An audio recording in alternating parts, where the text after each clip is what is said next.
क्या आपने कभी सोचा है क्यों दिल्ली की हवा हर साल जहरीली होती जा रही है? क्यों सुबह उठते ही आंखें जलने लगती है? क्यों सांस लेना इतना मुश्किल हो गया है? क्यों बच्चों के फेफड़ों की उम्र अब 50 साल से पहले खत्म हो रही है? क्यों हर साल दिल्ली का आसमान गायब होता जा रहा है? और सबसे बड़ा सवाल, क्या हम इस हवा में जी भी रहे हैं या धीरे धीरे मर रहे हैं?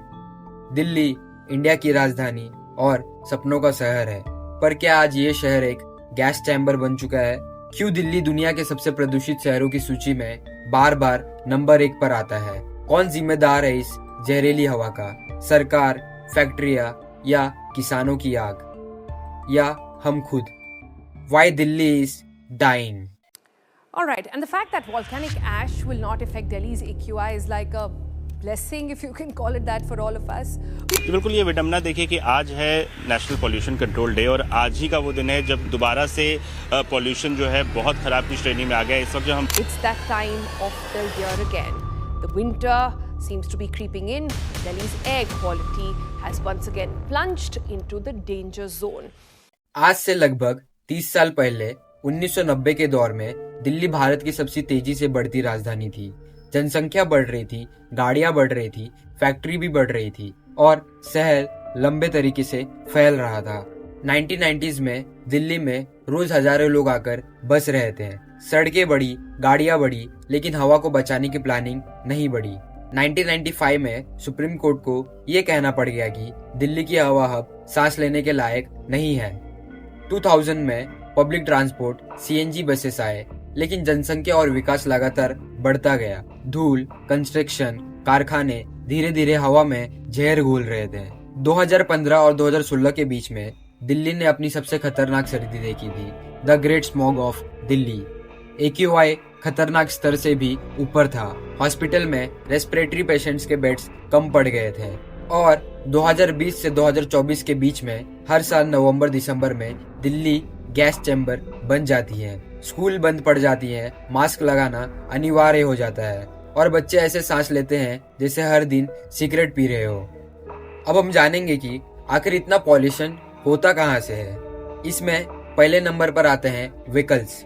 हर दिन दिल्ली की सड़कों पर लगभग 1.3 करोड़ वाहन दौड़ते हैं। Diesel trucks, buses, personal cars सब हवा में PM 2.5 और PM 10 छोड़ते हैं, जो कि एक बहुत ही जहरीली गैस होती है। ये धुआं इतना महीन होता है कि आंख से दिखता भी नहीं, लेकिन फेफड़ों में जाकर सीधे खून में मिल जाता है। इसमें दूसरे नंबर पर आता है कंस्ट्रक्शन एंड रोड डस्ट। हर फ्लाईओवर, हर मेट्रो लाइन, हर नई इमारत धूल हवा में उड़ती है और लाखों लोगों के लंग्स में जमा हो जाती है। ये भी एक बड़ा कारण है दिल्ली में पॉल्यूशन फैलने का। इसके वजह से भी एयर पॉल्यूशन खराब होता है। इसमें तीसरे नंबर पर आता है पराली बर्निंग। हर साल पंजाब, हरियाणा में खेत जलते हैं और हवा में उठता धुआं 300 किलोमीटर दूर दिल्ली तक पहुंच जाता है। दिल्ली उस धुएं को रोक भी नहीं सकती, वो सीधे हवा में घुल जाता है और हवा में घुलने के बाद वो दिल्ली में पूरी तरीके से फैल जाता है, जिससे दिल्ली का वातावरण एकदम खराब हो जाता है। इसी लिस्ट में चौथे नंबर पर आता है industrial pollution. Power plants, small factories, plastic burning, toxic gas और केमिकल्स हवा में फैलते हैं। इस वजह से भी एयर पॉल्यूशन ग्रो होते हैं। इसी में पांचवें नंबर पर आता है वेस्ट बर्निंग एंड लैंडफिल्स।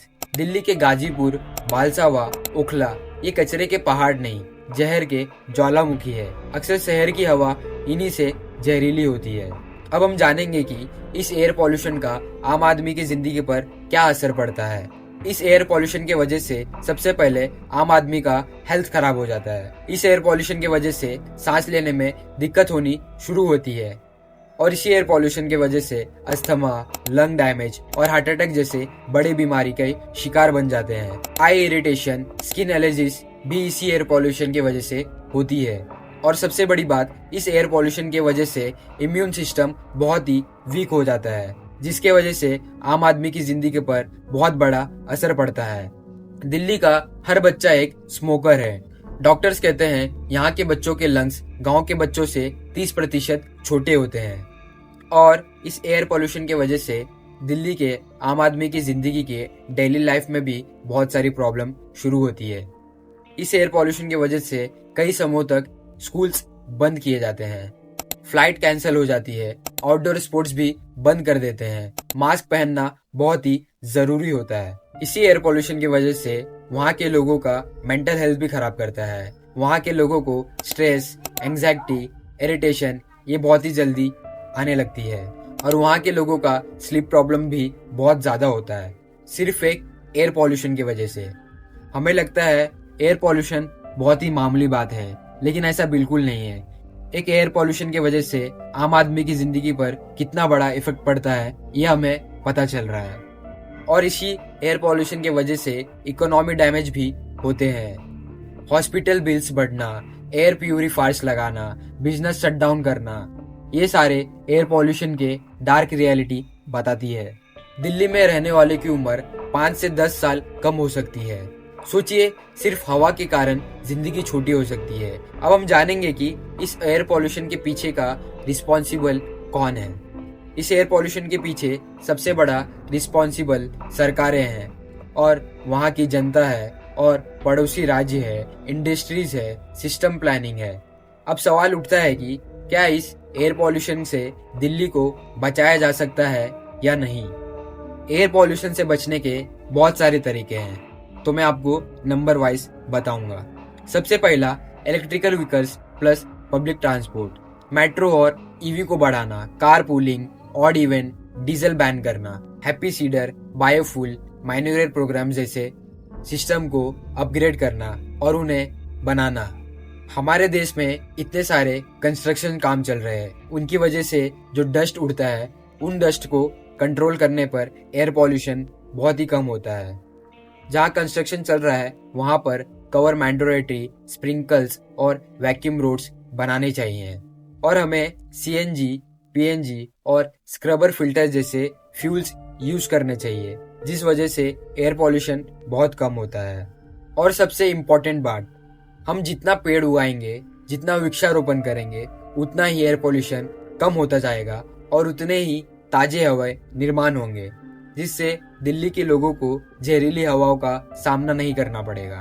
और सबसे बड़ी बात, सरकार को एक लॉ और अवेयरनेस जैसे मैसेज फैलाने चाहिए। लॉ ऐसे बनाना चाहिए कि अगर तुम एयर पॉल्यूशन कर रहे हो तो उसके पीछे तुम्हें फाइन भरना पड़े या फिर तुम्हें जेल में डाला जाए। अगर सरकारें ये नए लॉ लाते हैं तो जरूर दिल्ली जहरीले हवाओं से मुक्त होगा। और एयर पॉल्यूशन से बचने के अवेयरनेस चलाने चाहिए। बहुत सारे जगहों पर इनका एडवर्टाइज नहीं किया जाता। एयर पॉल्यूशन को बहुत ही नाजुक समझा जाता है, लेकिन ये नाजुक नहीं है। अगर ये अपनी चरम सीमा पर आ गया तो पूरे राज्य को बर्बाद कर सकता है। इसलिए गवर्नमेंट को टाइम टाइम पर स्कूलों, कॉलेजेस और पब्लिक प्लेस पर इसका अवेयरनेस फैलाना चाहिए। अगर ये कदम पूरे सिंसियरिटी से उठे तो दिल्ली की हवा फिर से सांस लेने लायक बन सकती है। एक दिन ऐसा आएगा जब बच्चे फिर से मैदान में खेल पाएंगे, जब मास्क सिर्फ हॉस्पिटल में इस्तेमाल होगा, जब सुबह धुंध नहीं सूरज दिखेगा। पर यह तभी होगा जब हम ये समझे, हवा सरकार से नहीं इंसान के व्यवहार से साफ होती है। दिल्ली को बचाना अभी भी संभव है, पर सवाल है क्या हम बदलने के लिए तैयार है या हम इंतजार करेंगे उस दिन का जब सांस खरीदनी पड़ेगी। अगर आप वास्तव में बदलाव चाहते हैं तो कार पूलिंग करें, कचरा ना जलाएं, प्लांटेशन करें, पॉल्यूशन की खबरें और सॉल्यूशंस को शेयर करें और सबसे जरूरी इस वीडियो को शेयर करें, क्योंकि जो हवा हम आज खराब कर रहे हैं वही हमारी आने वाली पीढ़ी को मार रही है।